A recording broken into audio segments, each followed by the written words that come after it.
G'day, welcome, Early Crow, episode 58. The Early Crow is brought to you by Makita. Right now, get amazing bonuses with selected Makita XGT 40 volt and 80 volt max kits and combos. Limited time only. Visit makita.com.au for details. Makita XGT. More intelligent, more efficient, more power, more Makita. Boys, how are we? Paps flying in, tuning in, zooming in from the Gold Coast. P-Rat just doing his best work as I am from home. Paps, how's the weekend been? And how's the body, how's the mind, and most importantly, how's the soul?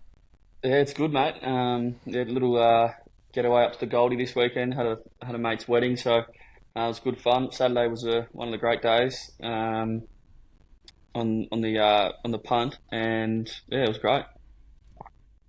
What about you P-Rat, guys? how are you, mate? How you feeling today? Yeah, I feel great. Why? How should I be feeling with that leading Well, I just question? wouldn't know how you're feeling. Like, I'm surprised you're still in the same clothes that I saw you in this morning. Why's that? Well, I've now learned that you like a costume change. Do like a costume change, but it's not 6 o'clock at night, you know. Yep. So happy to stay in the same clothes that I was wearing this morning. That's correct. Beautiful. Let's throw to that right now, because this morning, P-Rat and myself interviewed Adam from Werribee ahead of their Werribee Cup, which P-Rat and I will be a big part of. Here it is. All right, Early Crow punters. We are joined by Adam Wilkinson, the general manager for Werribee Racing Club. Adam, thanks for coming on, and welcome to the Early Crow. My pleasure, Pratty. Thanks very much for having me.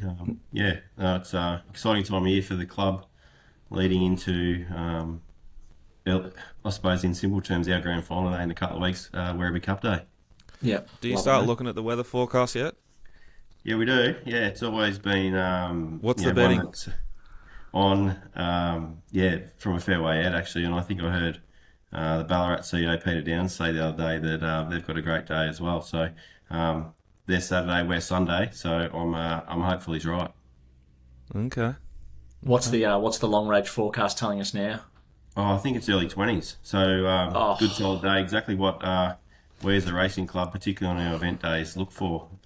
Last couple of years has been a bit hit or miss. We were lucky last year; we had pretty average weather either side of the Sunday, which was our race day, and the year before we had, I think it was about 34, 35 degrees. So we've had a bit of everything. Hopefully we find a sweet spot this year, boys. Yeah, beautiful. That's good information, because P-Rat needs that sort of stuff, because he's a deep thinker with sort of gear. Fashion-wise, we saw it at Mooney Valley on Friday night. He made 2 wardrobe changes instantly. One wardrobe change, don't you start? So Pratty, early 20s, what's that mean? That's almost shorts weather for you, pure Yeah, bred well, Victorian. I mean, I think that's the great part about it, and we'll get into why Adam's on and what we're doing with the Werribee Racing Club later on in hosting the stalls on Werribee Cup Day. But, mate, that's probably perfect weather for shorts as well, isn't it, Adam? I know that there's not as strict dress code policy into the members or anything like that at Werribee Cup, but that'll be just a nice linen shirt and a pair of shorts, I reckon, Dicko. That might be the perfect attire for Werribee Cup I Day. wouldn't rule out a 3-piece with a big cowboy hat, but we'll just see what happens. Nah, I think that love it. sums you boys up pretty well. Yeah, You're exactly it'll be right, polar Pratty. opposites. Short- Whatever shorts and Dicko a does, shirt, I'll do the opposite. Perfect for where you blokes will be. Yeah, beautiful, mate. Before we get into what we are doing, the stalls themselves, a bit on the Werribee Racing Club as a whole, mate. I was doing a little bit of research before, and I just come across a name that actually won the Werribee Cup, and Dicko will be like, oh shit, it's Keats, it's my horse, but actually Makita Diva won the Werribee Cup in 2002. That's right. Yeah, it certainly put us on the map from a cup perspective. It was when Pratty, the cup was is now the Bendigo Cup date, so the Wednesday prior to the Melbourne Cup. Right. So it was a completely different event back then. But obviously, as times have changed, we've taken on the international horses to do their quarantine period here. We've had to move our cup to at now December date. But yeah, Makita Diva went on to win a Melbourne Cup, and I think if you look back even further, Pratty, Dave and Stevens years gone by was also a Werribee Cup winner that come on to win the Melbourne Cup as well. So we certainly, as a racing club, hang our hat on those 2 horses particularly. But And Keats, who went on to win a Moe Cup. That's exactly right. Yeah, our latest winner in Keats is obviously holds special place in our heart here as well. I mean, you'll have to forgive me. It was 1962 that even Stevens won that Werribee Cup. I was probably not even a thought in the old man's head by that stage. But anyway, what does a Cup Day mean like for you, for the club, for Werribee? I know that in the past as well, the club did go into administration and came out of that in 2015 or 16, I think it was. What does Werribee Cup Day mean for you and for your club, and from a financial point of view? Yeah, it's a special day. It's like I said earlier, it's our grand final day. It's our opportunity to really showcase what we do. It's a really important opportunity for our community to come together as well. It's an important time of year leading into Christmas, and we see that as our responsibility in some respects to put on a great event for all those guys within the community. As I said, we need to support our members on this day as well, provide them with a great day. But not only that, from a racing perspective as well. We made a strategic decision just over 12 months ago now to move our cut back from 2,000 metres back to 1,600 metres, and I think based upon the field that we got last year, Keats beats Juniper, two quality horses, I think we were justified in that decision. And that decision was based off the back of probably average cups years gone by at 2,000 metres, considering the time of year that it was. We have a Cranbourne Cup on the weekend at 1,600 metres, 2 weeks into a Werribee Cup, and then 2 weeks into the Lord Stakes over the Christmas period at Caulfield as well. So from that perspective, that was the reason we went back to 1,600, and I think we're justified in doing that as well. Was that a tough decision on your end to make that call, or make that call with the committee? Like, I mean, we know things in racing, everybody loves history and the historical race, and it's 2,000 metres. Obviously, you've had one change in the past being on what used to be Bendigo Cup Day, then you moved into December. I assume that's a decision that's not taken lightly. No, it's not. There's a fair bit to work through, and we work through that obviously with Racing Victoria as well. Numbers don't lie, though. Like, numbers suggest that that decision was a good decision for us, and that's based on a few things. Obviously, field size plus turnover.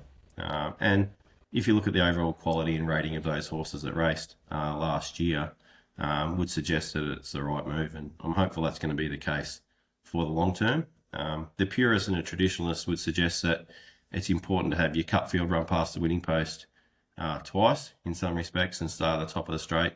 That was some of the feedback that we got, some of the considerations that get taken into these decisions, but ultimately we feel it was a decision that was justified, and we look forward to continuing based upon, as I said, the programming of a Cranbourne Cup into a potential Werribee Cup, into obviously Lord Stakes is good programming for some horses, I would have thought. Dicko, you owned last year's winner in Keatsy Boy. Did you target this race from a long way out, Werribee Cup, and how important do you see as races like this to the industry? Yeah, from memory, we ran Just Folk and Keats in a 800 metre race at Caulfield, a group race, which Just Folk won, Keats might have run third, and we wanted to back him up into the Werribee Cup to give him like the absolute PR to win a cup. I think that's what we did. Yeah, I'm pretty sure it was. Yeah. We'll do all that and do our own research there, but I'm pretty sure that's what we did, and it's just a good platform for a horse to run to its best. I know, speaking with Gavin, and like Werribee's considered a good track to race horses on, and it's like good two horses. There's tracks where these cups are that are a high risk for horses because they, the cup will be race 8 in the middle of summer or when it's hot, and it'll dry right out, and there's great cushion and great drainage at, say, Flemington, where they can pound the water in and hold moisture. We had Pesto run at Ararat the other day, and it was probably a firm 2 by the time he raced, as examples. So the participants like Werribee, I'd assume, Adam, that's because the track's got to be to a standard to house the imports as they come for the Melbourne Cup. And I think that's also important that the industry support this meeting. To my eye, they did last year. It looked like a great crowd. But the club's putting on its service for the imports to get to the benefit of Flemington and racing as a whole, not just Victorian racing, the whole of racing. The Melbourne Cup and that carnival's what holds the whole thing together. And Werribee's doing a job there, so I think it's important the industry supports Werribee's day. And it looked to me like they did last year, and I'm sure we are going to do it this year, and we'll bring a lot of energy to the meeting, and who knows, we might be able to bring a horse or two as well. That's a good point, Dicko. Look, we're really proud of what we've been able to achieve, particularly through that quarantine period over a sustained number of years now. I think it's 13 years since Merc came as part of the first shipment that arrived here at Werribee. 21 individual Group 1 winners, including 6 Melbourne Cup winners, have come out of our property, 5 Cox Plate winners. So it's some pretty impressive statistics over a long sustained period. And I suppose even if you recall our Spring Carnival this year, although we didn't have a Group 1 winner, we ran second in a Cox Plate with Prognosis. Well, let's just pause for a second. You ran second in the Cox Plate with Prognosis, and you would have won the last 60 million editions of the Cox Plate with Prognosis. Agree. So full credit to Werribee and its facilities. You just ran into Uncle Chris and like a daughter of God having the greatest performance I've ever seen in my life. Yeah, I think you summed that up pretty well, Warp Speed's another one, ran second in the Melbourne Cup, and some would suggest it a little bit unlucky, but one Smooth Operator and Sea King winning Geelong Cup and Bendigo Cups suggests that we've had a pretty impressive spring once again. Sea King's probably the run of the race in the Melbourne Cup. It's good, wasn't it? Yeah. Very good. Yeah, it was good. So he makes his way to Murwillumbah now to Matthew Dunn, so it'll be interesting to see. Great trainer every possible. Can target all sorts of races from that joint, Queensland, New South Wales. He can get him down here if he has to. Yeah. Sea King's a very nice horse and one I think everyone can follow moving forward. Matty Dunn is an outstanding trainer, massively underrated. Could even sneak into a highway maybe. I don't know what the rules are. Yeah, you're right. Could well do. Now, these are the sort of tangents that will occur on Cup Day in the stalls. That's why we've got you on, Adam. We're here to promote the Early Crow, helping out Werribee Racing Club and getting the opportunity to host the stalls for the day. Can you explain what the stalls is, what the type of package is, and what Dicko and I will be attempting to do on Werribee Cup Day? Yeah, look, I'm really rapt to have you boys along. I think it really tops off our event in general across the entire course. But the store's a new concept this year, but one that I think a lot of our patrons have been calling out for. It's for the real racing purists. So when we say the stalls, it is literally close by the stalls on race day. You'll see the horses walk from their stalls around to the mounting yard. I'll just jump in. So if you're playing at home, you're not sure what the stalls are. The stalls is where the horses sit and wait and get saddled up, and they have a drink, and they get their tongue ties put on, their saddles put on, they go for a walk, they go back to their stall. Each horse will have its own stall. You can go and check them out, and then they'll walk from there when they're ready to the mounting yard, then they go and race. That's right. So, for the real racing purists, so it'll be obviously you boys hosting, you'll have a few trainers, hopefully a jockey might roll in through the day. We'll certainly provide tips. There'll be a punters club as well, which is exciting. And based upon your performances over the years, Dicko, I know that whatever they put into the punters club, I'm sure they'll walk out with more than what they started with. So that's something for them to look forward to as well. Well, this will set the trolls off, Adam. But I've maybe never ever been in better form in my life. There you go. Caulfield smacked it and just smacked the dessert on Saturday again. That carnival, bang. Moonee Valley, bang. Flemington, bang. It's got to keep rolling. It's got to keep the momentum, Pratty, till we get to Werribee. Yeah, that's exactly right. We're looking forward to it. So it includes, obviously, for your ticket price at $135, which I think is really good value. You get your it's a 5-hour drinks package, 3-hour food package through the day as well. Plenty to look forward to. Good fun spot. Be a mix of a lot of people in there as well. We expect probably between 130, 150 people in the stores through the day. Our own private courtyard overlooking the stores area as well. So we can supply that. We can't promise the weather. We can hope that we're going to have a great day weather-wise. We'll promise the beer's cold. The food will be nice. And I'm sure you boys will back some winners through the day and everyone will have a cracker. Let's get into a bit more detail. Are we talking cans, stubbies, or off the tap? Cans. Oh, perfect. No, you are going to get more than your money's worth just from the beer and the food. Yep, 100%. they'll get more than their money's worth from the beer and the food alone. Exactly. And we recognise that, times are tough at the moment. We're not after margin in these type of packages. We're just wanting people to come to the races, enjoy what we're about, and have a great day. And I know you blokes will put on a show for them. 100%. We'll try and get some participants involved through the day. We might even, he'll probably be awake by then. We might even FaceTime T. Papley and get him to say something and maybe tip something wherever they're racing in New South Wales that day. It'll be high energy. Yep. And I'm really looking forward to it. Sounds like we can sort of do whatever we want. And pretty much. Also, it's a little bit scary. Could be a lot of fun. The floor is yours, particularly, I suppose. You are seem quite excited about that 5-hour drinks package, and I know you're quite welcome to give it a nudge whilst you're backing plenty of winners. Just got to try and get myself there. Yeah, we might have to put the tongue tie and the blinkers on Dicko early, get him through the middle part of the day, and then take the blinkers off and release the shackles and show him where the bar is after that. But it sounds like a fun day. It'll be both formal and informal. Like Dicko and I will just be mingling amongst the crowd for a bit. We'll make sure we interview a few participants then before each race, once we've had a bet and once we've decided what we're going to bet on, and we'll make sure that we get somebody to run the bets out to the bookies, and we take the best price, and we should make a good day of it. It's something that we're looking forward to doing. Dicko, it's been 7 years-ish now of you being a professional punter. You've had the mailbag probably bloodstock closer to now. 10, Pratty. Oh, yep, fair enough. You've had the mailbag bloodstock now for what? 2 years? Maybe 3. Maybe 3, yep. So I'm not sure, mate, to be honest. Hopefully, yeah. I mean, and as you can see, punters, this is what you'll get on the day as well. There'll be no media training put over the top of what Dicko and I say. It'll all be authentic and should be a really fun day. I think that's a big push. If you this will be a private event, is it not? Yep.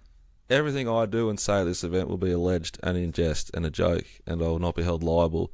But if you want to have something different from the dot ball, play the V sort of content we cop in this industry, this will be the place to be. Particularly for the last sort of 2 of that 5 hours. We're going to let rip, we're going to have a big day, we're going to have a fun day, and hopefully we're going to back plenty of winners.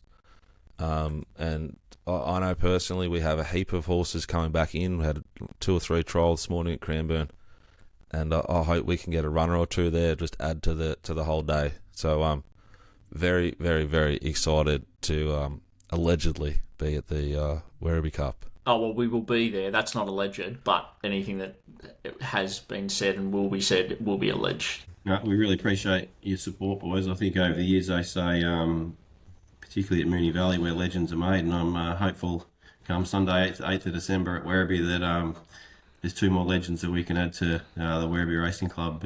I'm sure you blokes will put on a floor show for everyone and have a cracking day, and I think, as you say, this is the spot to be because it's got a bit of everything, and it's for the true racing purist. The beer will be cold, the food will be good, and as I said, the weather will be cracking as well. And honestly, it is traditionally a nice betting meeting. There's often a little bit of rain around that time of year, so the track's got good give in it, but they haven't had to put too much water on. I reckon there's normally 4 maidens. They're normally spread from 1,000 to 1,600, so we can work hard and find that progressive horse to go there and get the job done and start the day in the right way. I don't know if there's 4 maidens. I'm just assuming because they're maybe 3 or 4. Yeah, there will be. Yeah. No, it's 1,000, 12, 14 and 1,600 metre maiden. Yeah. I think you might even find this year, Dicko, we've got a 2,700 metre maiden. But we have got somebody out wide that does love his staying horses, so we'll make sure that we bring the mail for that as well. But Adam, if there's one thing that I can guarantee is that there is one bloke here who has the shorter of the 2 beards, and he will be performing on that day. It's you put him in front of a crowd with a can in his hand, and it's going to be all on. So, no, thank you for the opportunity. It's going to be good fun. As we said, if you're going and having a look at the Werribee Racing Club, werribee.tickets.countryracing.com.au, look for the package. It's called The Stalls. You'll see the Early Crow logo there. It's $135 a ticket if you're a non-member, $120 if you are a member, and it'll be good fun. It'll be a punters club. We'll be watching all the races. We'll be chatting to industry participants, and on top of all this is a 3-hour food package and a 5-hour cold can beverage package. So should be good fun. Adam, thank you so much for your time this morning, mate. we're seriously looking forward to it. Pleasure, fellas, and thanks very much for your support. And we're really excited and looking forward to a great day. All right, that was Adam. Again, if they want to get tickets, Pratty, what do they do?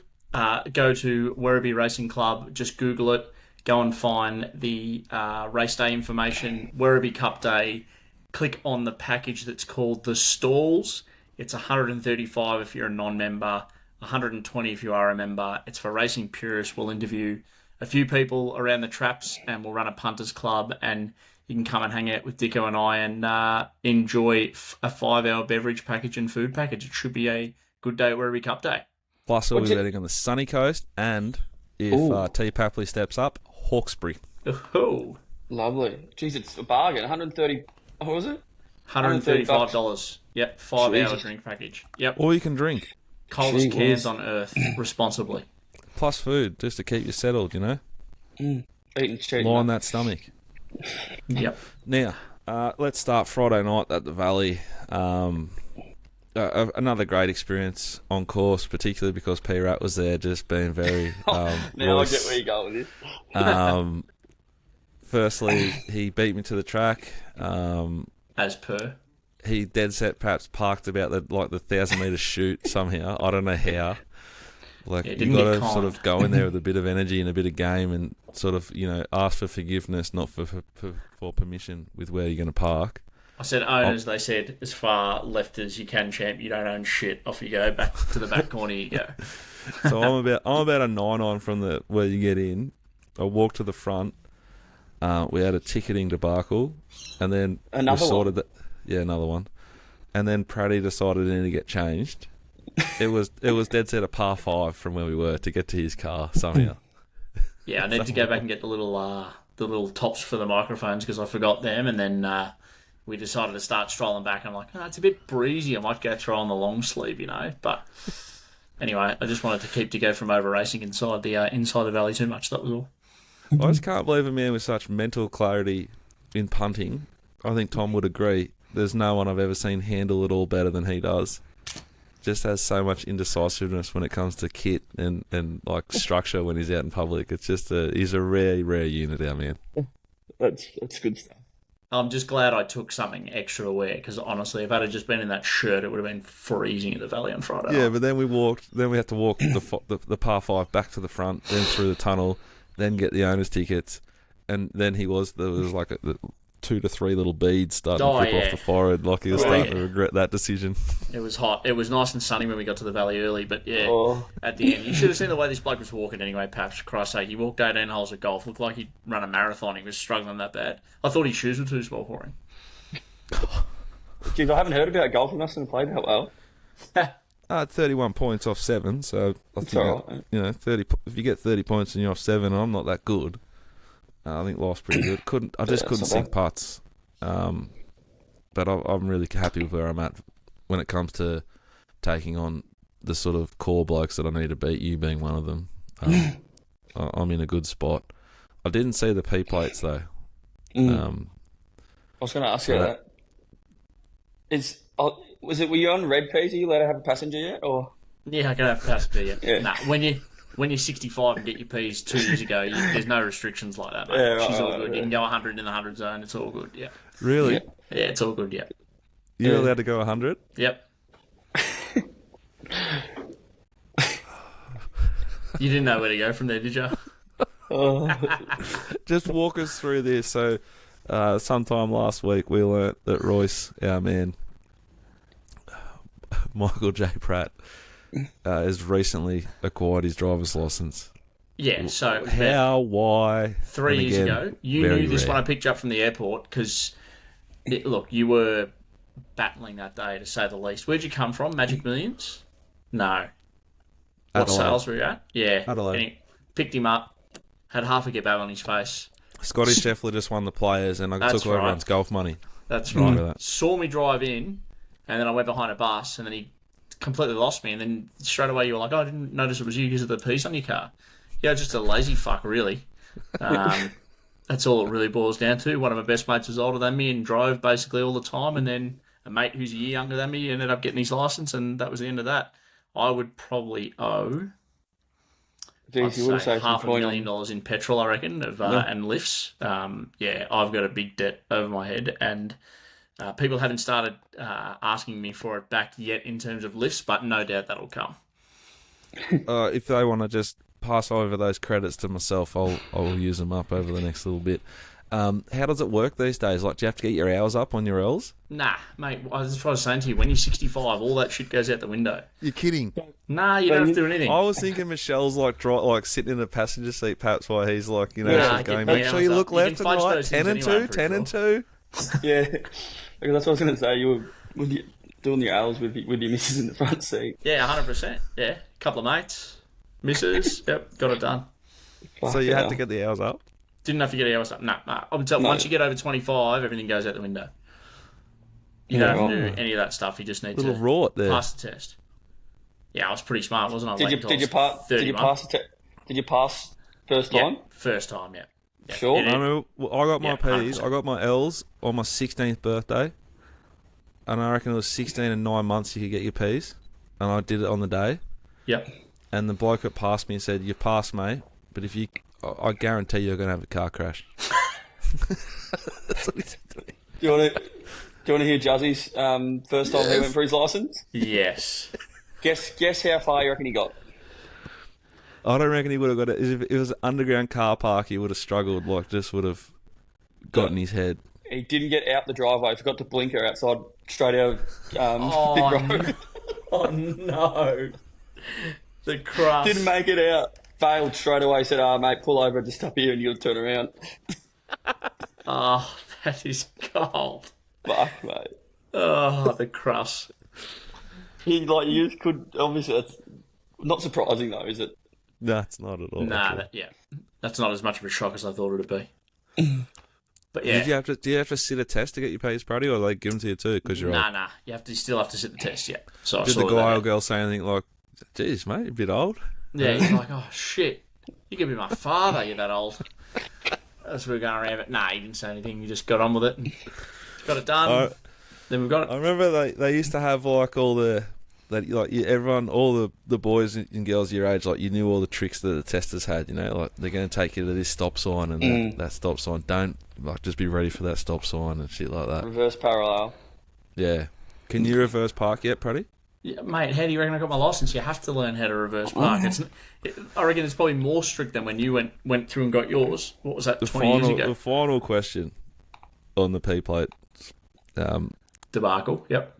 Yeah, when I was a young man, the Foss, like he didn't say a lot, but when he said stuff, it was like, this is going to happen. I had to get my licence on the manual. Yeah, right. Can you drive stick? Nah, have never. I don't even know what a stick car looks like. That'll do me. Now, hang Tom on, Paps, Papley. can you drive manual? Tom Papley, can you drive manual? Yeah, mate. I was a tradie. My old man made me. Fair. Yeah, fair. Yep, I got it done. Nah, I got it done as soon as possible as well. I was good. My old man wouldn't allow me not to get manual. Yeah, fair enough. This could be good. I'm just got all these visions of a really big week of content of like mental warfare for people for PRAT. Yeah, so I get Pratty to drive a manual. We're going to fly a light plane from Moorabbin to Barn Bugle. No. Kick off. And he's got to drive around in the manual on the island. It wouldn't happen. Wouldn't be able to do it. Wouldn't be able to do it. Good start. Now, should we get to your Coldplay comments? I mean, we brought them up on one of the videos on Friday night when we were watching Vixenet. Did Vixenet win, or did that end up losing as well? That lost. Yeah. I don't think I was alone. You thought it won, I think. I was looking at you through a camera. I was just guessing off what you were saying, really. Well, we ran into two blokes. The first two blokes we ran into after the race, right next to us, were owners of the winner. Yeah. And they thought they'd lost. Yep. Agreed. But on the it's obviously different live. On the phone, it was... Yeah, everyone said this to me. Yeah. Weird. It was weird. Even watching the replay, you were like, oh shit, that's really close. And then you actually saw the angle of the photo. It's like, oh fuck, that really wasn't that close in the end. Yeah, so back to Coldplay, Chris Martin, who, I think's a bit of a weirdo. But obviously Paps is a big fan and Pratty's all into on Chris. Were you aware of his habit of kissing airports' runways before he gets on planes? No, but I might take it up, I reckon. I reckon the next time I get on the plane, I might kiss the tarmac as well, if I'm going to be honest. That's part of what we're doing on Moorabbin Golf. Yep, correct. Right, Coldplay. Is this top 5 bands for you two? No. Easily. Easily. Live. Best 2 concerts I've been to live. I've I never think been that's lucky enough to see them massive call. live, but they're definitely not in the top 5. You've I really respect their stuff. Best performer you'll ever see. He's fucking running up. He's fucking engaging with the crowd. He's. I've been to plenty of concerts, festivals. They're a different story. But like concerts, like live band, I've been to see him twice, and he's unbelievable. Yeah, it's awesome. No, I just couldn't believe your comment that you couldn't believe that he had a set list. That's what really threw me off. Well, I'm assuming because it's a big band, they play for like 3 hours. Yeah. What was it? Yeah, probably about 2 and a bit, I reckon. Yeah, like I can't see how he has more than an hour's worth of like catalogue there. They've got like 10 albums, I reckon. Yeah. There's got about 6 songs, don't they? Yeah, he's got a few. He's got he played a few of his new stuff, but that's what I reckon. The next time he comes here, he'll be all this new shit. So I reckon this was the last time where he's going to pull out the classics. Any covers? As in, Yeah, like, does he do like a bit of Bruce Yeah. Springsteen or? No, he didn't. Nah, he actually did. The first time I seen him, he did Johnny Farnham, The Other Voice. There you go. That's a lead. A little bit of filler. Yeah.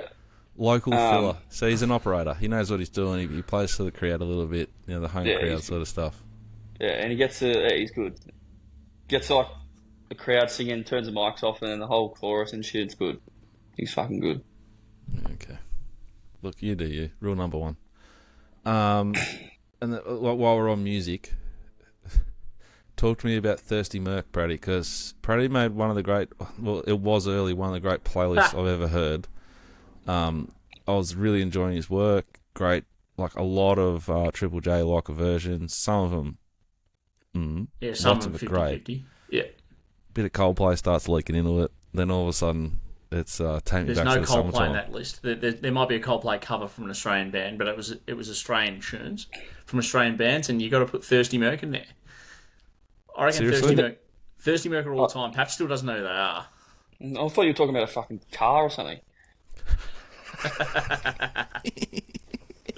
So good. Nah, Thirsty Merc are one of the all timers. It's our vintage too, Dicko. I can't believe that you're not all in. Oh, I know. I'm just not all in. Yeah, not in. fair. I'm not anyway in on Thirsty Merc. Fair enough. So when the Moonee Valley Racing Club announced Thirsty Merc as the post Cox Plate entertainment, you were lead and pencil. Yeah, absolutely. Yeah, and didn't make it to the day. How good was that going? Just heard him sing Horses by Darryl Braithwaite. Yeah, look, you do you again. Speaking of you do you, we're back to the P plates a little bit. T. Papley, have you sorted out and sort of manned up and done what adults do yourself and handled the insurance for the victim of the offender bender on the way to putting on an outstanding performance, I believe, against the Giants there in the qualifying final this year? Yeah, well, I've actually never had like a sort of car crash where I've had to do insurance and stuff, so I wasn't quite sure what to do. So I rang the old man and asked the manager what's the go, how do I sort this out. Then I actually rang. Pause. What? Tell me what David Papley said first, please. I gotta fucking remember what he said now. This would have been It's something obviously like, pretty insightful. you're fucking kidding, aren't you? Or something like that. But yeah, so I sorted it out. So it was obviously a seamless and once you sort of, it's just like everything when you're a bit of a child. Once you sort of step up and just get to doing it, it's a pretty easy process. You just got to take that first step, and with QBE, it's always easy. Yeah, but is it? I rang you, Dicko, and you said, "Oh, mate, I wouldn't even know either. I'd have to ring my old man." Is that true? I know. True. I would never, ever, ever ring my dad for anything to do with just about anything other than have you tried this beer or something, or what do they call them? The fence edges smooth these days? Fossil? No, I'd call my mum, and I still would. She's a great woman, and she gets things done. If you give her that tone of like, Mum, I need you, she'll never let you down, Di. That's good. So the car insurance is sorted. My car's also not sorted though, unfortunately. It's not. I was meant to put it in Thursday morning, and we ended up having a few beers, so I missed the appointment for the smash repairs the next morning. Gonna be delay on the front bumper. At least doing the responsible thing and not driving after having a few beverages. So we need service to go the big lift but, and just Dicko, get it done for you. You know how hard it is to put your car in for a fucking service when you're never in the state where your car is? Like, it has to be impossible. Well, that's probably why Tom and I get on. I've never serviced a car. Ever. All right. Anybody that sees Jack Dickens on fucking carsales.com.au, do not buy the car. No, Emma you doesn't. never get your car serviced. Emma, right. Actually, it's not even true. This is embarrassing, but it's true. My mum comes down like 4 or 5 times a year. And one time she comes down, she gets Lubemobile to come out and they do them. But like we've got that brand new Ford Everest. Yeah.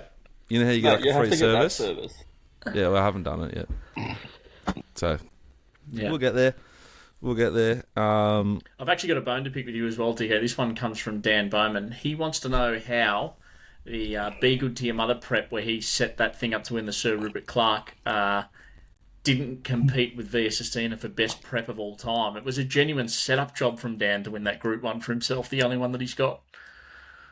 That's a fair call. It was a great preparation. That was a great training preparation.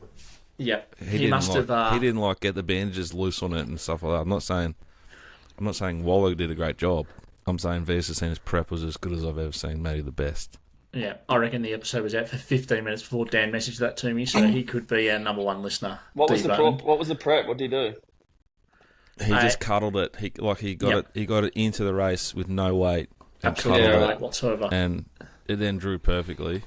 But it was a very, very well executed plan, and it all came off. Yeah, it was a very good by Dan. It was full credit. Very, very Absolute good by full Dan. credit. There was also a rumour going around on Saturday, sort of early afternoon. It strengthened towards the back half of the afternoon that potentially, I know mine and many people's favourite all-time Swan small forward was considering hanging up the boots. Allegedly, T. Papley might have said that he's considering retirement and looking to move into punting full-time. Do you have a response to these rumours? And would you like to squash them and put them to bed? Or is there a bit of sizzle there? Oh, after about 6 o'clock on Saturday, I was seriously considering it. But then I woke up thinking, probably shouldn't do that. But it was a great day punting. We couldn't miss, but yeah, it was great. It's one you of and the better Chad days could just sort of settle in. Yep, me and Chatty, yeah. Well, and maybe Jim and Chatty, they can pet together, and then I'll just watch and let them burn their cash. But yeah. On 2,800 metre bloody heavyweight jumps jockeys. Monday at Kyneton. It's good going. It's a very, very good going. But it was one of the all-time sets from you two. That's true. Yeah. There is always a winner of every race. Yeah. But that was an all-time set from you too. What was it? Plus 30.5 units on Saturday. To be honest, if bullets high, if our man with the bigger beard had have just sort of felt them and just remembered what he is and what we are, it would have been plus 30 just on my multi. Do I need to go and get the screenshot back out for you to make sure that you check the work that I did and then go, yep, sounds good, and then hit send? Or what's the go? Considering I've basically filled it in for you both just to make sure that it's all done and trying to alleviate your Saturdays a little bit. And you've gone, yeah, mate, looks good, all good, all good. So my firm belief is that one is completely and utterly on you. Well, that's really hard to argue with and completely fair. Having said that, I like to be aggressive with our multis and aggressive with our units. Yep. Have I not preached that relentlessly? Yeah, You have. We were doing our dough on the fucking multis. I know that much. Yeah, and I said if you just keep plugging them in, one of them will hit, and then two of them will hit, and all of a sudden we'll be a mile in front. And one of them hit on Saturday. Why did you change it last week then, and then not change it back this week? Oh, sorry, I thought you just said that you plug them in and do all the grindy work. Are you saying I did it? You changed the units last week on stakes day, and you had 0.25 a unit on your multi, and I left it the same, and then said, "Can you check the results?" Yeah, because the odds was like massive. If I did it, it was the odds. All right. Right. Anyway, we're plus 30 units. Yeah, it was a great day from the both of you, honestly, and we got knocked out of the Sydney Quarter. We probably should have included that winner as well. The thing that won race 9, that one I can definitely put my hand up and say I should have. We would have missed Kamachi in the quaddie in Melbourne, wouldn't we? Yeah, I don't think we want to look too much at the quaddie in Melbourne. That rough. Why? Yeah. What happened? You went 1 from 3 legs on the quad. The Newey one was like a 50-50 one though. It was about the same. It would have drifted out a bit later. Oh yeah, another profit, please. Torrentino, please. Yeah. Kamachi, please. But, oh well. Yeah, Bullets High we would have got another 15 units. That's fucking cruel. I think what's important out of Saturday, there's a couple of takeaways. The first one for me, and if you're listening to this and you're thinking, he's just a footballer, he's not. He put on a fucking clinic on Saturday again. He's done it repeatedly, and he articulated and stamped. I can't remember what the horse was called. Watch My Girl in the 5th. Watch My Girl, and it absolutely pissed in. Glorious betting, Tom. The second takeaway is that what we did to the Wolf Den should go down in history. We didn't just... We cut him up and we just nibbled at him and chipped away at him slowly, but not too slowly. It wasn't John Jones-like, which we're going to get to, but it was just a patient destruction of our opposition. And we finished off... We didn't hold on and try and just get the win. We put our tips in first, and we went fucking bang, bang, bang on Saturday, and we smacked them. So I was very, very proud of that. Very happy for us, and I really, really enjoyed the added sort of fun of taking them on through the spring. Yeah, I think if you had paid a little bit of attention to, there was a lot of times where a few tips lined up and they duly saluted at prices too. So if you were following along at home, obviously wrapped to get the win, but hopefully you're able to also have a fill up along the way. So we both profited, wasn't it? Well, we definitely did.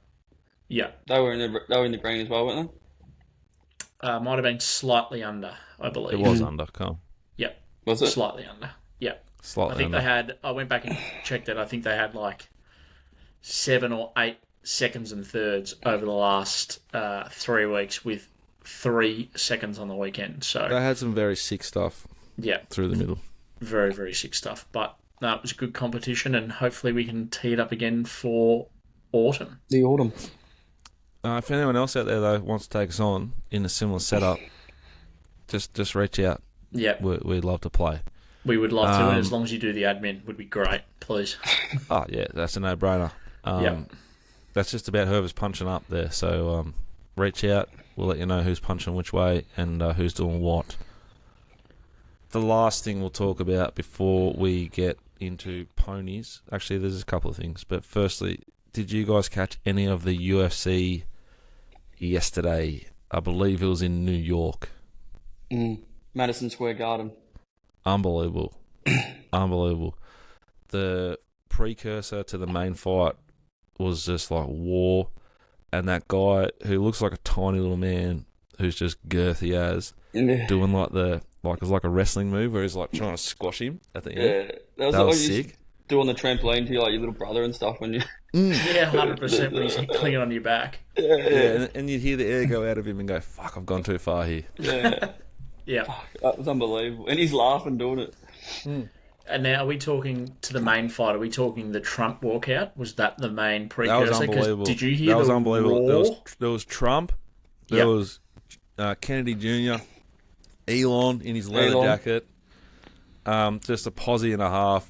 Gives just dapping up all the fucking Joe Rogan and everyone. Yeah, it's good, isn't it? America is in love with Donald, and so is the main man, Big Jones. Holy shit. That was scary. Is a fucking proper unit, huh? Ever Jeez. since Farjak entered our lives, I've got I'm very interested in the UFC. That's the best fight I've watched, the coolest thing I've seen. Like, he was... What he did to that poor bloke was kind of like what we did to the Wolf Den. But he did a lot quicker, and it was a lot more brutal finish. It was actually like... At one point I was like, oh, this has got to stop. What about the first round where she's going those, like, bang elbows? I was like, oh, mate. And then, I don't know about you, I was thinking maybe he's not getting him because it's not stopping. Yeah. Yep. And you'd hear the sound, like... Yeah. Because that's what he said after... Jones said after the thing, it's like, man, I was hitting him that hard and he just wasn't doing anything. And then that's why he went to the guts. Yeah. So that's good. That's bloody smart, bloody fighting. That kick. Like, Oh. Can you imagine how much force must be going through his heel when he does that? You know when you're a kid, you jumped off and you land on your heels?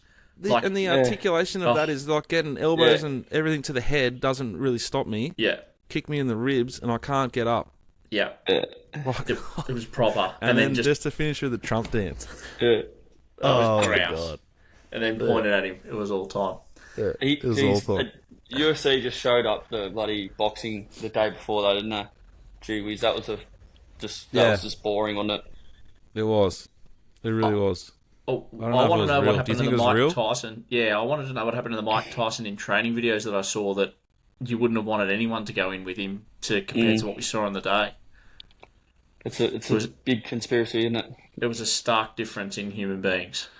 What about Mike's ass? Do you see that one? Yeah, that was funny. That was the highlight, wasn't it? Yeah. The highlight of the whole thing in a fucking G-banger. So It was. yeah, I find it bizarre that what went on there. But anyway, It's amazing Cash. though. 80 million. 80 million. I Yeah, think but it they was. didn't pay, so it's not the same as like another boxing fight or a UFC. Like, it was streamed for free. I think Yeah, but you still have to Netflix buy the streaming service. I'd love to know the Netflix numbers of people signing up to Netflix to get on to watch it. because I think they're sort of testing it for. They're about to do a deal, or they've done a deal with the UFC or with something, so they'll start streaming more live sport. So I think there's like a test for them. yeah, I think I googled up 280 million subscribers worldwide, over 190 countries or something like that. So there's a fair few subscribers that would have watched it, I reckon. If it's, I can't remember what Netflix pricing is. Maybe say it's $14.99 a month. It's like 4.2 billion a month in revenue that they produce from subscribers alone. Assuming that it's, I can't remember what Netflix pricing is. Imagine how much it increased, and how filthy you'd be if you owned it for not doing it earlier, when they made it heaps harder to share it. Yeah. That was a dark day. I'd again, shout out to Di. I'd used hers from the start. Yeah, it's something like $19 a month, I think it is. So yeah, they'd be making like 4.5 billion a month off. What do you reckon? It'd be interesting to see what it to get a movie on there though, like pay all the. You know what I mean? Yeah, it would be interesting. Too good. But anyway, Yeah. So, how's the Gold Coast been, Papsy? You been to Dreamworld? You're telling me. yeah, I actually went to Dreamworld and Whitewater World, although we didn't actually go on a ride. Whitewater, I got sick of lining up, and apparently the express lanes weren't working at Whitewater World or something, so we canned that. But went to Dreamworld. Yeah, isn't it? But well, there. It's funny because I actually had to go to the store. My chest. I actually wore at the wedding. I wore like a little like V opening like t-shirt, shirt. Sorry, and obviously got the rug, and we're in a rush. And I have to run over to my mate's apartment. Where's this going?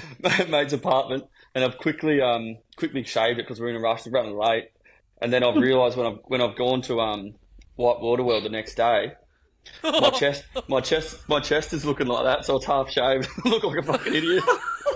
Look like you got backpack straps on. I go up I go up for the first ride, and this bloke's just looking at me. What the fuck's wrong with this bloke's chest? So that was half the reason I didn't want to keep walking around Whitewater World. But Dreamworld was good. Went the giant drop. Who's with you? Your missus with you while doing this? Yeah, my sister. That's so good. That is so good. I'm all hungover as well. And I don't know. I love the theme park, so I was like, "Fuck it, let's go." And we went to Dreamworld, the giant drop. Had some other new ride that was unreal. Is the Terra Terra still there? Nah, they've got rid of the Terra Terra. I couldn't believe it. I don't know why. Do you reckon it's because it used to be so loud? The giant drop's just ridiculous though. That was good fun. But then the best part was the show bags. I brought home 2 big show bags of trolley and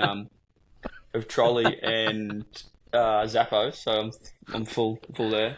And I actually cracked my tooth when I got home. So fuck, I need to go to the dentist when I'm back. It's been. I'm going to the dentist tomorrow. I don't. I'm so like scared of it. Yeah, I'm scared of the dentist. I wouldn't have been in years. I got to go tomorrow. I'm getting a feeling. Oh fuck.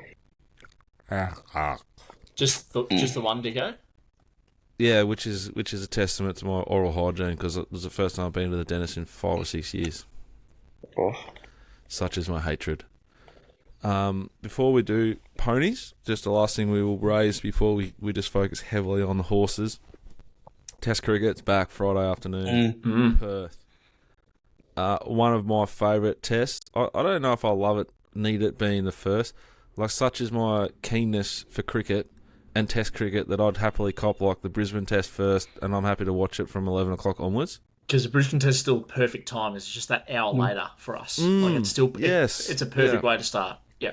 Whereas the Perth test, as I grew up, was always great because it was the third or the fourth one. Normally the third or the second, actually. But you could watch like the afternoon, the last session after dinner. Yep. I can't wait for it. Hopefully Darcy's going to get into it this year. I'll never forget with that test. I was at a mate's place. We're in the pool. And his old man yells out to his like, "Boys, you got to come and watch this." And it was Gilchrist whacking Monty Panesar around the whacker. I was at a wedding. That could be I was my at a wedding, favourite. Paps, at Glenelg, the Glenelg Golf Club, when that happened. That was Really?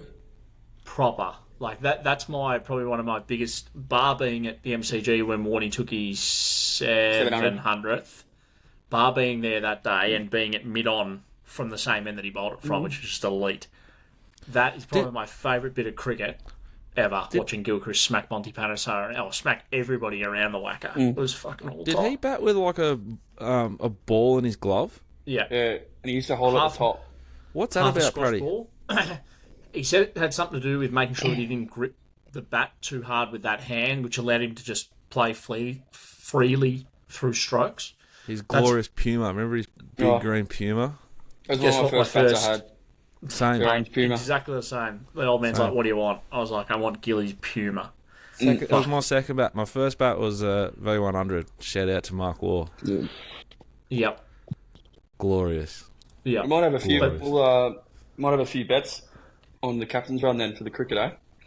So listen in. It'd be perfect timing. A few Don't little mind that. series bets or best batter and things like that. So Well, we did that. I reckon we did that last year, and I think one of you like nailed him. I reckon a bit of like Cummins getting wickets, someone getting runs. Probably with Paps. You were probably all over it. I don't know. Can't remember. Anyway, cricket's back Friday night after Friday. We can't wait. We'll try and find an angle or two on the captain's run, but we'll definitely dive into it on next week's show with what happened and who's going where and what's happening. It's India. It's a big test. I think they've won the last 2 times they've come to Australia, Pratty. Yep, that's correct. And I think is it the first time that we've played India in Australia in a 5-test series. So, Oh really? How good? Well, the last 2 years we've had fucking West Indies and just been pretty poor summers, haven't they? So it's good And to have India something just come off getting dusted by New Zealand. So what's the bet they come in here and dust us 5-0? It'll be great. But they Good to sparked watch. up Test cricket a bit. Like, if you think about it, we've got the Wacker or the Perth Test, so it should bounce. It's not the Wacker now, but it should be like Perth Stadium. it's unique. Yep. Then they'll have the Adelaide test, the day nighter, where it'll swing. Yep. Shit'll happen. The Gabba test, heaps of stuff happens. Yep. The MCG test is like the best test in a sense, but it's also like the dot ball test in a way, like where the pitch is the flattest. Yeah, I Runs. can't remember if the MCG, I think, might still be on a warning for producing wickets that aren't conducive to getting results. I know that the ICC gave them a warning, so there's I'm not saying that it's going to be spicy like the good old Wacker days where there's cracks the size of my head running down the middle of the wicket, but hopefully it's not as mundane as it sometimes can be. And then you got the glorious, like growing up in Sydney, like I went to every single test for my life, just about for a day or two. Were you up there when Clark took those wickets, those last few wickets on that day? Yeah, Were you there that day? I was there when he made That's cool. 300. Yeah, that's elite. That's cool. That is I really was cool. there. I wasn't there when Steve Waugh. I wasn't there the day Steve Waugh made that 100. But I was there. Like I remember Steve Waugh's last innings against India, and he was like slog sweep, and he made about 80 odd. Yep. And it was like did like a lap of honour. No, it's great. We used to be SCG members. Like, see, especially like even when the Big Bash started, you could go catch a train in for 10-minute train ride in, catch up with all your mates, and you could watch like Shane Warne bowl 4 overs for the Stars. Yeah, Like it was fucking elite. yeah. We was it 2 years ago? It would have been last time India come at the SCG. Wasn't it for the series and it went down to the wire? Yeah. I reckon we rolled in after training and went and sat up in the stands. It was pumping. It was fucking good to watch. Is it easy to get in for you guys? Well, that because it was like the last day or something. We just walked under and got in, but like walked down from the club. Because it was the last day though, I reckon. But usually it's not too bad. We can sort of snag a few tickets. But there's a bit of pressure, I reckon, on both batting sides though. Definitely. Like, Yeah. obviously, they've both got good bowling, like Boomer and the likes for India, but the batting from both sides, I reckon they'll be under the pump. And I think the new guy, I can't remember his name, Pratty, if you could throw it in there. McSweeney. Yep. I think he's like a 4 or a 5 second drop, third drop operator, and he gets a call up to play for his country, which is what every boy dreams of, and he's got to face Bumrah in Perth. Is crazy, but I mean, he was batting at, I think it was 3 for Adelaide or 4 for Adelaide, so he's in after fucking 5 overs every week anyway, so it doesn't really matter. It was like him opening anyway, but not Can you against believe Jasper. Bumrah's elbow? Like, Bumrah's elbow has got to be one of the most courageous elbows in the history of sport. When he come onto the scene, like whenever it was, I remember thinking, this fucker's arm's going to snap soon. Yeah. Shout out. It's gone from strength to strength, his elbow. Shout out to the ligaments and tendons on the inside of his arm, fucking doing the grunt work there, making sure it doesn't go all the way back. Yeah, that's unbelievable. I don't know how what it'd be like facing it when he comes off 10 steps as well. It's not like Brett Lee where he's absolutely steaming in and then it comes out that fast. Like, he's just dawdling in and then just lets him go. It's pretty... It's But the other nut series. trucker, like the guy that likes to bowl around the wicket and just sort of square him up a bit, he's not playing. Shami. Is that him? Yeah. Is it Is that who you're talking Shami? about? Yeah, is he not playing, isn't he? I'm not sure. I haven't caught up with that news. I know Rohit Sharma, there was an injury cloud over him. No, he's See, Paps, as soon as Pratty's turned down the having big a cash kid. to play for West Coburg, he's just dropped off all cricket interest. Yeah. There's no interest like self-interest. Rohit Sharma's having a kid, so he's not coming over for the first test. That's what I heard. Oh, okay. Maybe, or I'm pretty sure. But my most hated ever cricketer is that other Sharma that used to play. That big, The lanky guy. Ishant Sharma. Oh, mate. Oh, I just wanted to punch him. Fuck, man. He's a dot ball. He's a dot ball in Australia too. Yeah. Oh, God, I hated him. Anyway. Oz on ponies. That's cricket. Let's talk ponies. Eyes on ponies. Brought to you by CTW Excavations. Find them on Instagram. They'll go where the big boys won't. Think about getting a pool done, digging up your front garden, getting around the back and getting some shit done. CTW Excavations. Find them on Instagram. Well, as we've rolled over about 7 times so far, there'll be about 20 to go. One of the great weekends on the punt all time from ourselves. Hope you guys got something out of it at home, particularly a couple of those 2 blokes that still live with their parents who seem to get on Twitter. I didn't hear from them on Saturday, but they love to get on there and hang some shit on us when we have a bad week. I'd like to say on behalf of myself only, fuck you. and suck it. And then I'd like to direct my attention now to T. Papley, who loves a multi. Probably could be the reason I'm so into him now. It's one of you two. No, I don't talk to many people. It's one of you two. But you've decided to sort of trust me, but not completely trust me, and have a little bit of a place operation instead of a win in one of your legs. And it's won by... Was it the one that won by 5.5 or 2.5? No, it was Kin. Well, I have it. I have it in insurance because another Will lost, so he cost me that fucking multi. So Bring a cricket shot, Paps. Don't run them, brother. Fucking shot, mate.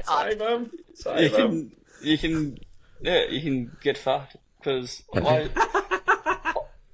had it as insurance because I already had Kin in one multi, so I was like, I don't want it. If Kin loses, I don't want to lose both multis, so I placed it. And you know what I'm hearing here, Dicko? I'm hearing another Kin hater. For anyone wondering what sort of sledging might go on when Paps was playing footy, I think we've got a good insight there. He paused a bit, he thought for a bit, and he said, "Yeah, fuck you." But no, it was a great day. It's always nice when you can land a multi. It's good. Yeah, bloody Kamachi really cost everyone. You know, Newcastle sort of like just would have been absolutely like this is a piss take if another Will had got the job done. Like everything else just about won. It was a glorious day. Where do we want to start as we look backwards? Pratty's got on the rundown here. Ride of the week, one from each of us. Yep. Paps, you want to take that away, mate? Yeah, I'm going to go Colette on Watch My Girl. I had a little bit of a sticky draw, and there was a little bit of speed inside it. And Colette isn't like one of the most biggest intent riders either, so I was sort of a bit half worried about that. And he fucking pushed it forward, and Newcastle was playing on speed as well, so that's why he obviously wanted to show a bit more intent. And he just kept kicking away. It was a great ride I saw from Jason.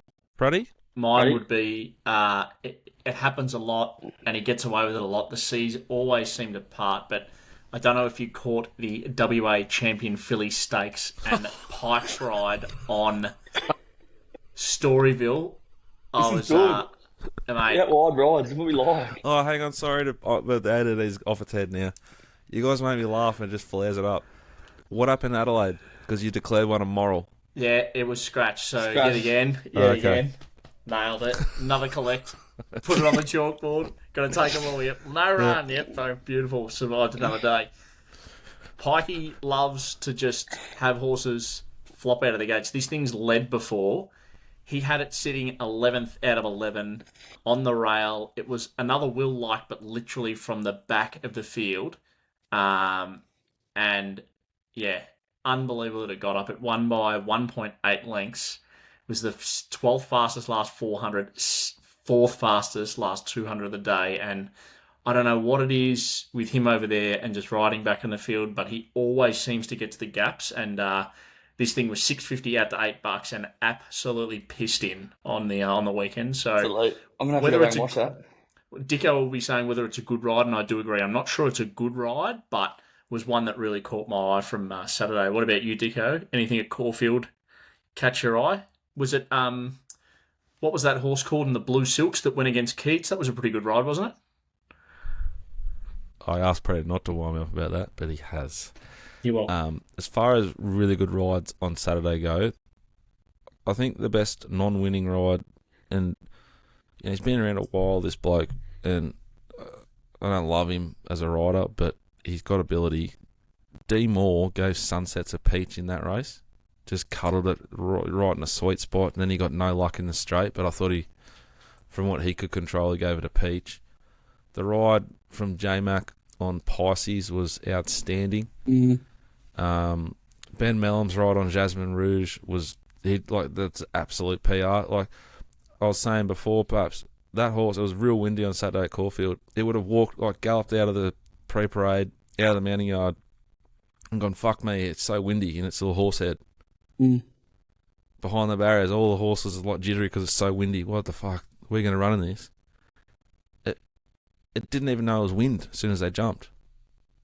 Ben just covered it the whole way. No wind at all for this horse.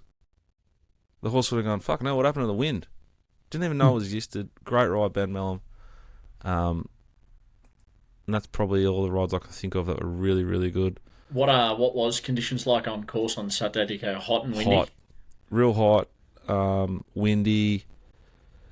But glorious at the same time. There's a lot of talk about what they're going to do with this day. Kanga, who's not there for himself and doesn't have an ego, has talked about moving the big races around. I saw an article last night as I was doing some reading in bed, because I can now look at my phone and my iPads and stuff in bed again because Teddy's finally left. So that was a fucking glorious moment. I was doing a bit of light reading, and they're talking about moving the 1,000 Guineas back earlier in the spring. Same with Rupert Clark.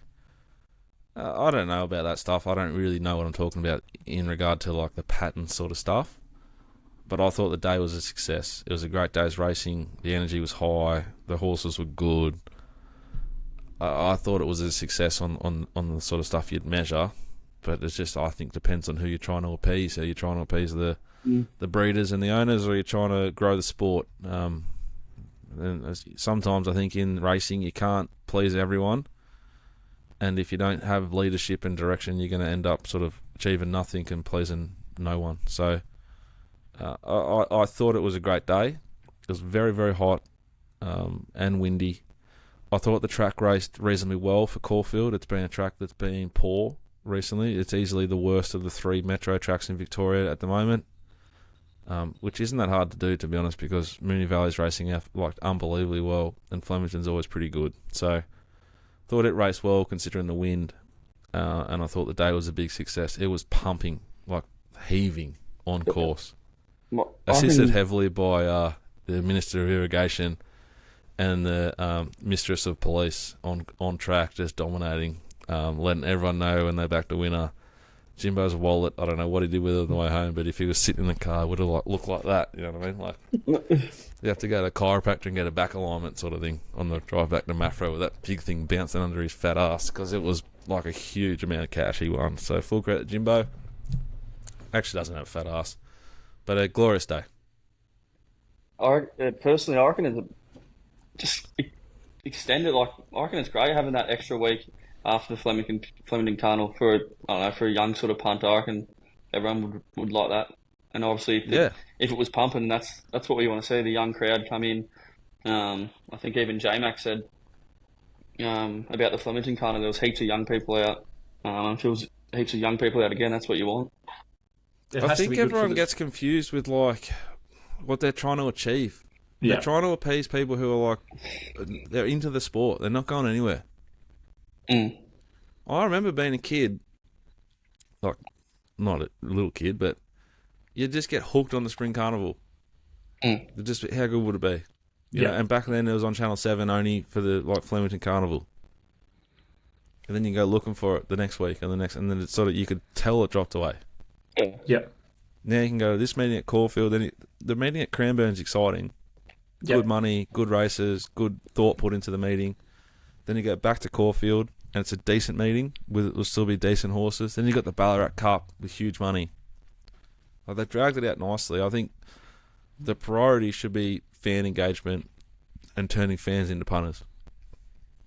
But we're just trying to find winners, so they can figure that shit out, and we'll just do our best to find winners. But I'm with you, Tom. Any real big standout performances from Caulfield, Dicko? Neonce in the last. Is that proper? It's a proper horse. I think Neonce is a beast. The only horse all day to ride speed and face the breeze, the wind, and survive and win, and it won pretty comfortably in the end. She's bulletproof, had the absolute PR on its back, and obviously had the grouse martial music form, which gave it an extra length or two.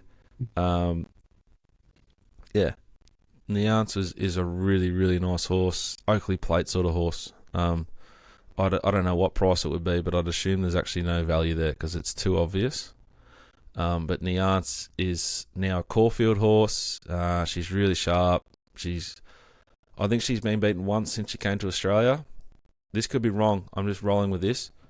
I reckon she got beat once when she came to Australia, and we probably took like $2.30, and she started at $1.40 or $1.50 and got knuckled and bumped at the start and held up in the straight and got beat. But the SP said she's going to kill him. She's really, really nice. Tuvalu was a really, really good return in the Siripa Clark. Not suited, back and wide, covered ground, faced the wind for a significant portion of the race. Went enormous. Your memory is outstanding, by the way, that Neance. I can't remember what price we took, but it started at $1.45 against Morbum, Little Miss Kubi, fearless rider down the straight at Flemington. Yeah, then we back Little Miss Kubi back to Sandown after that. That is correct. You always remember the losers, don't you? Hey, they just ingrain in your memory. They live rent free. I can't remember. I've got like 3 kids. They're born on the. I don't even know what Teddy's birthday is, but I know the other 2 were born the 10th and the 20th of May. And I don't know which one's which. But you can remember back to the meeting of the 25th of April at Flemington. It ran down the straight and got done by 1.4 lengths. Yeah. And the, song lyrics and horses. And that's what I can remember. Yeah. The rest of it just I can't. And then I tried. Dicko, really hard for the birthdays. I've really tried hard. Obviously, people's names and birthdays. No good. Another Prophet won. And no, that's what I should have said. Ethan Brown's ride on that horse was fucking outstanding. Yep. It shouldn't have won that race, that horse, and it did because he's ride. Do you subscribe to the fact that Aliana's not the Caulfield horse, or do you just think the way the race was run that it I wouldn't. They'll sack it from Caulfield because Waller's real. He hates like risk, but yep. It was windy. She didn't go anywhere where he wanted her to go. That horse should have won the race. Yep. It went enormous. It's the best horse out of that race. I don't think it's a great race, and I'm not sure it's a great horse. I think it could be. The other thing with moving the thing around, that race around, so that race used to be earlier in the spring, and they've moved it to the back, and they want to move it back to the Fossils. Last year, I think Jolie Star won the race. Jolie Star's like racing in Everest, so it's and guess pretty what good horse? form reference. Guess what horse at Jolie Star beat that day? Komochi. Fuck. Komochi. Yep. You remind him again, Pratty. Yeah, I have. But just like it obviously worked. The other horse that I really liked from Saturday was On Display. The market cleaned this horse up late. A little sneaky. I remember nibbling it on Betfair at maybe like $28 or $38. I think it was 28, and it started like 20s. Yep. It was a nice little push for the horse to say it's got ability. It was given no opportunity to win the race, but it didn't have a choice. D-Lane went back, wide draw. It fucking savaged the line. Like, that was its second ever start. It's now got 2 nice numbers to its name. It's a good horse. Yeah, that's probably Caulfield in a nutshell. Really hard to lead and win. Lanes 2 and 3 were the best, and I think On Display, Tuvalu, and Neance are 3 horses you can follow with a lot of confidence moving forward. Tuvalu's probably going to be the best betting opportunity for you. Love it. And then Newcastle, Paps, Riasa, what a win that was in the Hunter. Little settler. Yeah, it's 3 wide no cover. It's been luckless, that horse. And it's obviously got some talent. Bit of wind there as well, so that probably adds merit to its run. Yeah, I think it's going to be obviously go for a spell now. It looks a good horse. How far it can, obviously it didn't beat much. It was down the weights, 52 kilos. Like Coal Crusher, Private Eyes in it, but it's not. It's fucking not going no good. So it was off the bit. It was off the bit of the 1,000. Yeah. Joey Pride was on the radio during the week saying it's gone mentally. He just doesn't want to run anymore. And then it even was slow out the gates and shit. And, yeah. But yeah, that looks a good horse. I think the horses, I think that were back in the field and not much really made ground. I think the horses we were on got the Christmas runs, which was nice. Like Uzziah in the last got a really easy lead. Watch My Girl was a great run. And then obviously, what was that one in the second? So we've got a few cushy runs, but I think the horses back in the field, so you can keep an eye on because there's not much made ground there. Yeah, that was that Harlow miss that you backed in the Harlow second. miss, yeah. A. Another Dicko winner. steps up into a midway benchmark 72. Take it easy, nut. Just find the fucking winner. And full credit, mate, as well. Not only did you say it on the captain's run, you made sure all of Twitter didn't miss the fact that you were against 4 favourites in 4 races. Yep. And wonder And if that- somebody and I think laid those horses. I think they all started favourite and I won. wasn't going to call him out. But yeah, it's always nice when they land in it. Yeah, Yeah, it was good going. And I think dark day for the. Brianna's Pretty run the used to second them. fastest last 1,000. Watch My Girl has run the 3rd fastest last 1,200. And Harlow Misters run the 8th fastest last 1,200. Sounds to me like you just mapped them really well, and they've actually run huge races. So Yep. maybe it's just complete full credit to Papley. Does that just about do us for episode 58? Jack No. Dickens? Let's No, talk what about else? Car Ying Rising. Oh, yeah. yeah. Hong Kong superstar that pissed in for David Hayes, bought out of a New Zealand trial, I believe, and potentially headed towards the next year's Everest. Yeah. Looks Wow. good, doesn't it? The betting suggests that it's been 15s into $4.50. It's $4.50 to win the Everest next year. And Zach Burton was on radio today saying that the owner's all in. So it's if it gets through obviously all its races and another whole year, it'll be going there, you'd assume. Looks How good is it watching horses sit up on speed like that and then just put a field away? Yeah, Like, it's nice. What about Romantic Warrior just stamping? yeah. Yep. It's a beast. Like, Yep. Yep. they reckon 12 months' time, Brightside's going over there too. Really? Yeah, right. That's Wow. exciting. What on the Hong Kong Mile? Yep. Yeah, right. I That's hope good. that Waller travels via Sistina somewhere. And Yeah, Belton. anyway, What would you rather? Via Sistina to go for a cup prep? Because obviously it's grand final. I'd hate that because it'd just grey us all up. Because it'd run in a race and be ridden half cold and not win, and we wouldn't be able to Start help getting ourselves. wobbly. You know, Yeah, and it'd just really frustrate you. Yeah, It's a handicap. So that's what I mean. she's never going to Melbourne Cup now because she's going to have Get 60 kilos. 60 kilos or 58 kilos, I'd assume. Mm. Unfortunately, Uncle Chris, he's the best, but he's a, you know, like if you went on a golf trip with Uncle Chris, it's the same thing every night, every morning, you know. Nah, I just want my coffee black. I just want 2 bits of toast, please. I need butter, and you know, like, hey, you want to try this? Nah, don't want to risk it. Don't want to imagine having an upset tummy on the golf course. So like, Chris just keeps it real, plays the V. This horse in 12 months' time will race in the Wink Stakes. It'll come down in the Mackay Diva, then it'll run the Turnbull, Patent operator. Cox Plate, and then it'll again. Fair Uncle enough. Chris, one of the great trainers all time. That's been the Early Crow episode 58. Brought to you by Makita, powered by CTW Excavations. We hope you had a phenomenal weekend and have a great week. Gamble responsibly. 1-800-858-858 or visit the website. Get around us, like and subscribe, do whatever thing else Pratty needs you to do Yep. to support us. And don't forget, if you want to come and try and maximise 5 hours of free cans at the Werribee Cup with myself and Michael J. Pratt, Google Werribee Races, follow the links and get involved, and we'll see you there. Bye for now.